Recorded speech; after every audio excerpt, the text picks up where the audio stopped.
Alhamdulillah pokoknya aku matur nuwun kabeh jan tenan iki. Pokoknya matur nuwun kabeh sing wis mbantu, sing wis berpartisipasi hadir neng acara 1 tahun mbahku wingi cah. Pokoknya jan beribu-ribu terima kasih tenan. Kanggo aku pribadi njaluk sepurone kabeh karo sedulur, karo tangga, kanca sing wis hadir.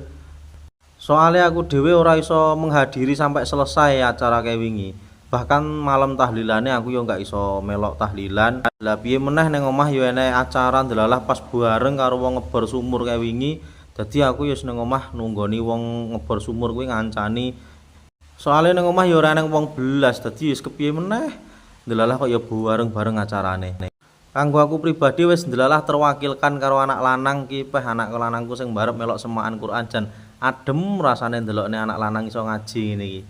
Kaya alhamdulillah acarane berjalan lancar, ora eneng halangan, biasane udan ndelalah ya pas tewerang acarane suasane ya cerah. Pokoke matur nuwun kanggo dulur-dulur sing teko adoh-adoh melok memeriahkan acara iki, melok mensukseskan acara iki sehingga berjalan dengan lancar.